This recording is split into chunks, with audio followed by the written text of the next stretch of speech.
আসসালামু আলাইকুম এভরিওয়ান। আজকে আমরা ৩-৫-২০২৪ সালে হওয়া একটি পরীক্ষার প্রশ্নের সমাধান নিয়ে পড়াশোনা করব। আমাদের এই চ্যানেলে আপনাদের জন্য বিভিন্ন চাকরি পরীক্ষার সমাধানের ভিডিও এমনভাবে তৈরি করে দেওয়া হচ্ছে যাতে করে আপনারা শুনেই মুখস্থ করে নিতে পারেন। আশা করছি যারা নতুন এসেছেন তারা আমাদের চ্যানেলটিকে সাবস্ক্রাইব করে দিবেন। প্রিভিয়াস যত ভিডিও আপলোড হয়েছে সেগুলো দেখে পড়াগুলো পড়ে নেবেন এবং সামনে যত ভিডিও আপলোড হবে সেগুলো দেখে পড়াগুলো পড়তে থাকবেন। তো চলুন এখন আমরা আমাদের আজকের পড়া শুরু করি।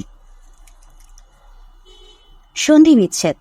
তৃষ্ণার্ত এর সন্ধি বিচ্ছেদ হবে তৃষ্ণা যকৃত। তৃষ্ণার্ত এর সন্ধি বিচ্ছেদ তৃষ্ণা যকৃত।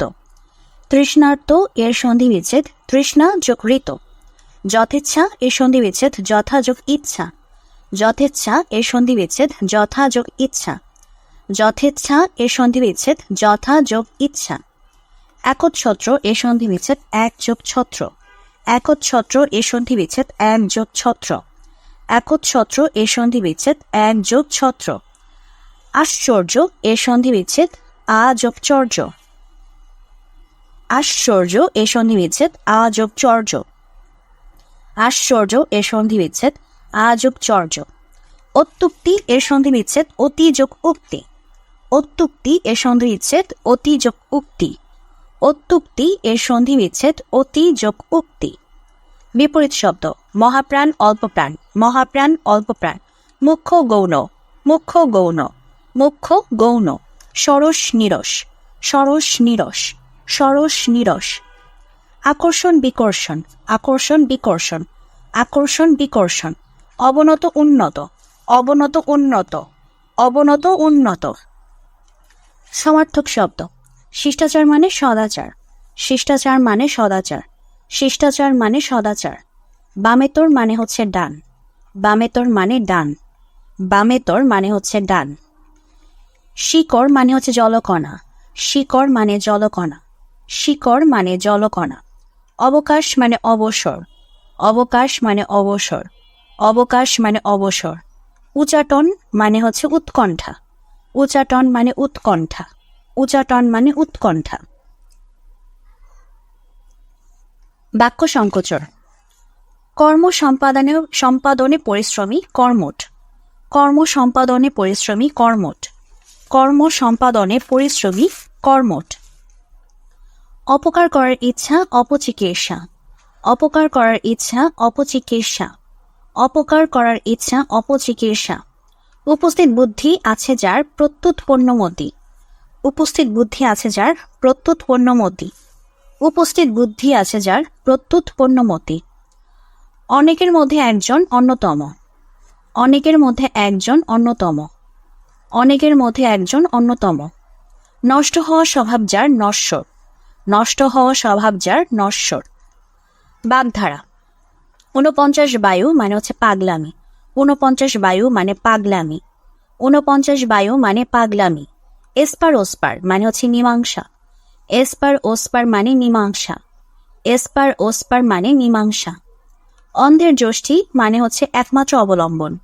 অন্ধের যষ্টি এর মানে হচ্ছে একমাত্র অবলম্বন। অন্ধের যষ্টি এর মানে হচ্ছে একমাত্র অবলম্বন। ব্যাঙের সর্দি এর মানে হচ্ছে অসম্ভব ঘটনা। ব্যাঙের সর্দি মানে অসম্ভব ঘটনা। ব্যাঙের সর্দি মানে অসম্ভব ঘটনা। হাতের পাঁচ মানে শেষ সম্বল। হাতের পাঁচ মানে হচ্ছে শেষ সম্বল। হাতের পাঁচ মানে শেষ সম্বল। এরপর আমাদের যেটা করতে হবে translation. Okay. Very few boys in the class are as talented as Rumi. একটি সুপারলেটিভ করতে হবে।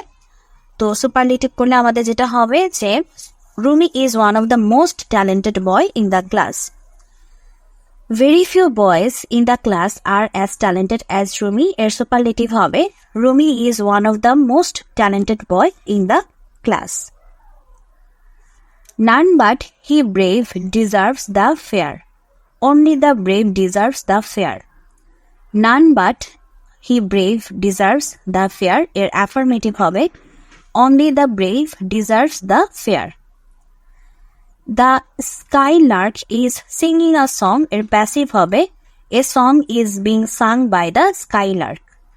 The skylark is singing a song এর passive form হবে a song is being sung by the skylark. If you do not do you will die এর compound হবে do or die. If you do not do you will die এর compound হবে do or die. He is thought to be a poet এর active হবে he think him to be a poet. He is thought to be a poet এর active হবে we think him to be a poet. He is thought to be a poet এর active হবে we think him to be a poet. Translation, আমি লোকটিকে মাঠে বসে থাকতে দেখেছিলাম। I saw the man sitting in the field. আমি লোকটিকে মাঠে বসে থাকতে দেখেছিলাম। I saw the man sitting in the field. তুমি কি কখনো লন্ডন গিয়েছ? Have you ever been to London? তুমি কি কখনো লন্ডন গিয়েছ? Have you ever been to London? আমি তাকে উপহাস করিনি। আই ডিড নট জিয়ার অর লাভ অ্যাট হিম। লাভ দিন, ওকে। আমি তাকে উপহাস করিনি। I did not love at him. আমি তাকে উপহাস করিনি। I did not love at him. 7 দিন যাবৎ গুড়ি গুড়ি বৃষ্টি হচ্ছে। ইট has been drizzling for 7 days। 7 দিন যাবৎ গুড়ি গুড়ি বৃষ্টি হচ্ছে। ইট has been drizzling for 7 days। Bangladesh 1971 সালে স্বাধীন হয়। Bangladesh became independent in 1971। Bangladesh 1971 সালে স্বাধীন হয়। Bangladesh became independent in 1971।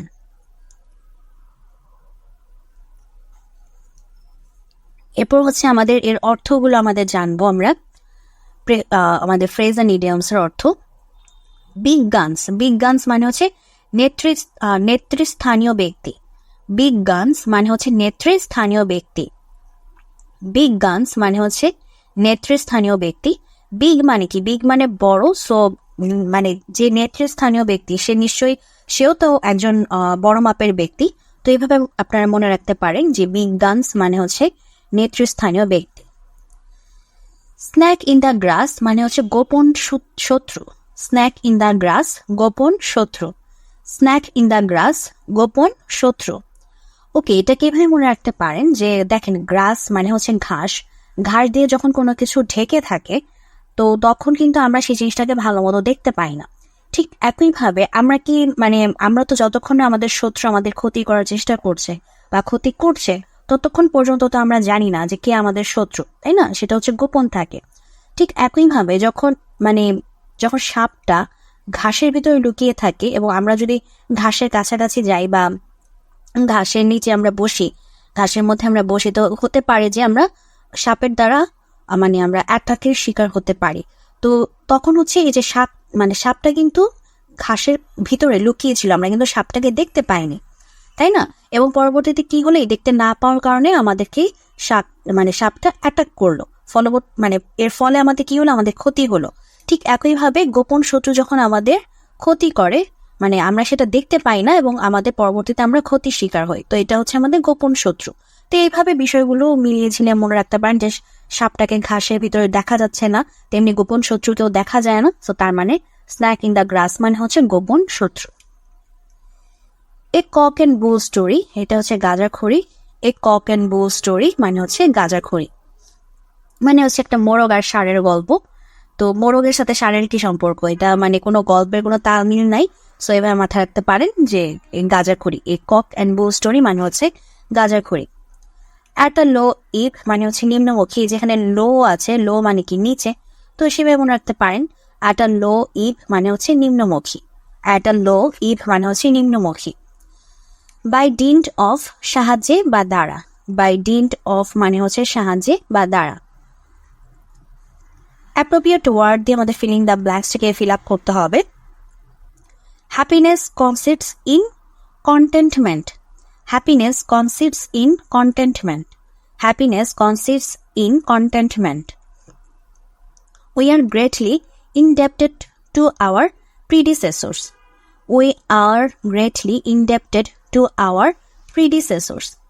We are greatly indebted to our predecessors. Okay. Sarah said that she was sick. এই যে said বলছে না, said past tense আছে। So Sarah said that she was sick.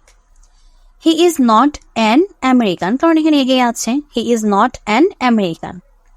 I reached the station after the train had left.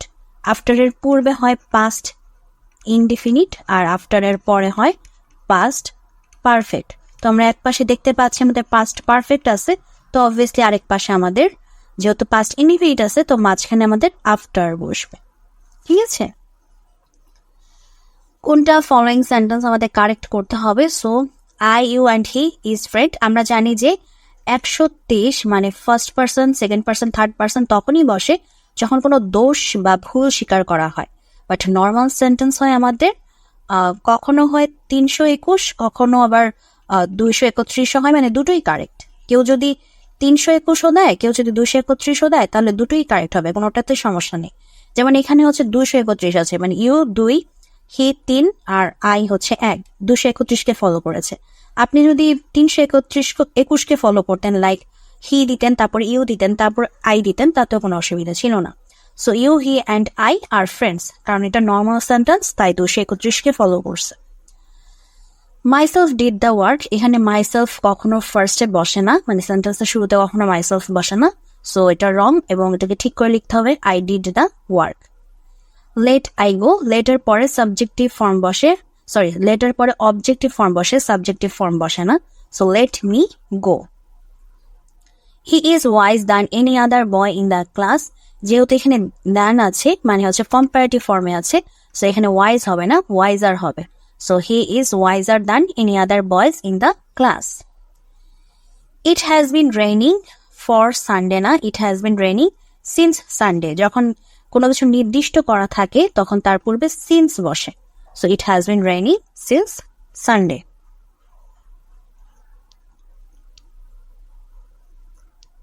এরপর হচ্ছে আমাদের math, আর ম্যাথের জন্য আমাদের আলাদা চ্যানেল রয়েছে। আপনারা এখন যে চ্যানেলে ভিডিও দেখছেন সেই চ্যানেলের হোম সেকশন এসে যদি একটু নিচে স্ক্রল করেন তাহলে আমাদের ম্যাথের চ্যানেলের অপশন পেয়ে যাবেন। আমাদের ম্যাথের চ্যানেলকেও সাবস্ক্রাইব করে নিন, সেখানে আমাদের ম্যাথের সলিউশন আসছে। চলুন এখন আমরা আবার পড়ায় ব্যাক করি। তো আমরা ম্যাথকে স্কিপ করে জিকে পার্টে চলে এলাম। বঙ্গবন্ধু শেখ মুজিবুর রচিত কারাগারের রোজনামচা এর ইংরেজি অনুবাদককে ডক্টর ফখরুল আলম। বঙ্গবন্ধু শেখ মুজিবুর রহমান রচিত কারাগারের রোজনামচা এর ইংরেজি অনুবাদক হচ্ছেন ডক্টর ফখরুল আলম। কত মেগাবাইটে 1 টেরাবাইট? 10⁶ মেগাবাইটে 1 টেরাবাইট। কত মেগাবাইটে 1 টেরাবাইট? 10⁶ মেগাবাইটে 1 টেরাবাইট। স্মার্ট বাংলাদেশের স্তম্ভ কয়টি? স্মার্ট বাংলাদেশের স্তম্ভ হচ্ছে 4টি: smart citizen, smart economy, smart government, smart society. Smart বাংলাদেশের স্তম্ভ কয়টি? স্মার্ট বাংলাদেশের স্তম্ভ হচ্ছে 4টি: smart citizen, smart economy, smart government, smart society. পরিবেশ সংরক্ষণ আইন কবে পাশ হয়? 1995 সালে। পরিবেশ সংরক্ষণ আইন কবে পাশ হয়? 1995 সালে। পরিবেশ সংরক্ষণ আইন কবে পাশ হয়?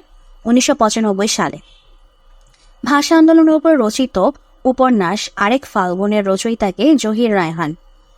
ভাষা আন্দোলনের উপর রচিত উপন্যাস আরেক ফাল্গুন এর রচয়িতাকে জহির রায়হান। মুক্তিযুদ্ধের সাব সেক্টর কতটি ছিল? 64টি। মুক্তিযুদ্ধের সাব সেক্টর কতটি ছিল? 64টি। মুক্তিযুদ্ধের সাব সেক্টর কতটি ছিল? 64টি বা 64টি। ঠিক আছে। আন্তর্জাতিক পরিবেশ দিবস হচ্ছে 5 জুন। আন্তর্জাতিক পরিবেশ দিবস 5 জুন। বঙ্গবন্ধু শেখ মুজিবুর রহমান 6 দফা দাবি উপস্থাপন করেন পাকিস্তানের লাহোরে। বঙ্গবন্ধু শেখ মুজিবুর রহমান 6 দফা দাবি উপস্থাপন করেন লাহোরে। প্রিন্টার রেজুলেশন পরিমাপের একক ডিপিআই এর পুনরূপ কি? ডিপিআই এর পুনরূপ হচ্ছে ডট পার ইঞ্চ।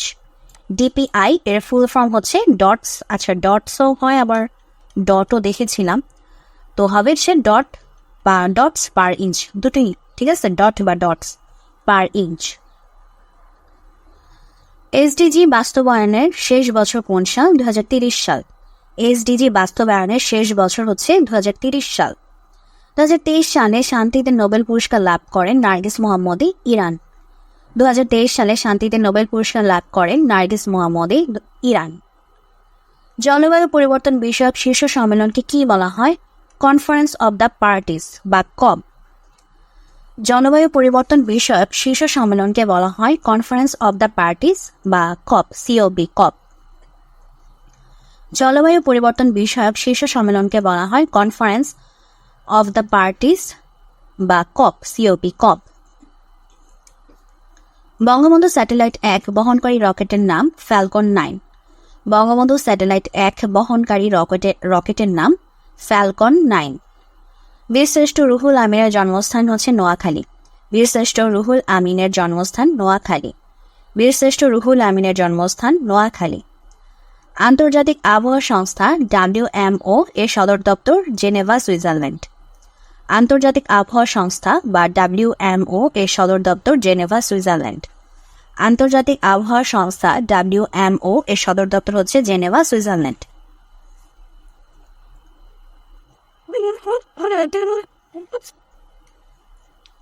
জলবায়ু পরিবর্তন বিষয়ক জাতিসংঘের সংস্থার নাম কি?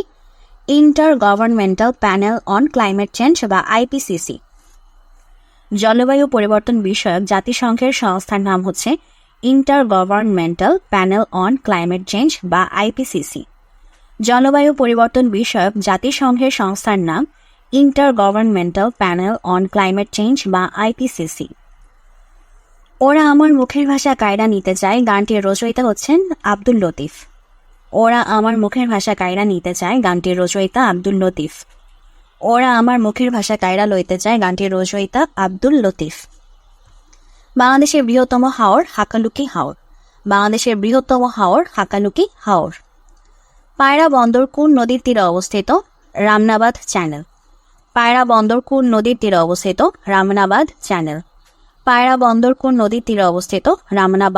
রামনাবাদ চ্যানেল। বাইনারি পদ্ধতিতে তথ্য প্রকাশের একক কি? বিট।